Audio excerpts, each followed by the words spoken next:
BRS ఆస్తులపై enquiry చేయాలి. ఆ పార్టీకి అంత పెద్ద మొత్తంలో ఎలక్టరల్ బాండ్స్ ఎట్లొచ్చినాయి?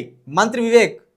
కాంగ్రెస్ పార్టీకి ఎట్లా ఎలక్టరల్ బాండ్స్ వస్తాయో, బీజేపీ పార్టీకి ఎట్లా ఎలక్టరల్ బాండ్స్ వస్తాయో, బీఆర్ఎస్ పార్టీకి కూడా గట్లనే వస్తాయి. దీంట్లో కొత్త ఏమున్నది? ముందు మరి నీ పార్టీకి వచ్చిన ఎలక్టరల్ బాండ్స్ ఎట్లా వచ్చినాయో అడగరాదు. సీఎం రేవంత్ను కలిసి విచారణ కోరుతా. సీఎం రేవంత్ రెడ్డిని కలిసి ఏమైనా సింగరేణి కార్మికుల సమస్యలను తీర్చమని కలిసినా? ఉద్యోగస్తులకు ఎప్పుడైనా బెనిఫిట్స్ ఇవ్వాలని అడిగినావా?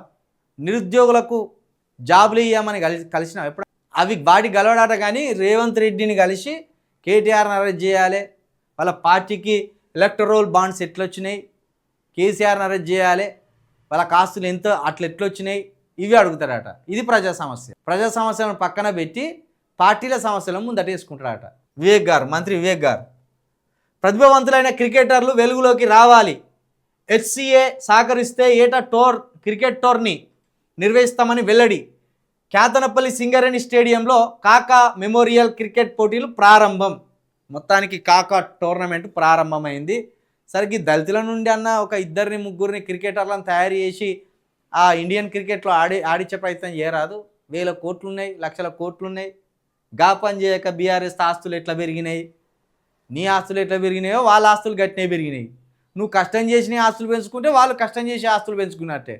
నువ్వు దోపిడీ చేసి పెంచుకుంటే ఇక వాళ్ళు కూడా గట్టినే పెంచుకున్నట్టే. మరి నీకెట్లా వచ్చినాయి 1000 కోట్ల ఆస్తులు? అదడగా రాదు.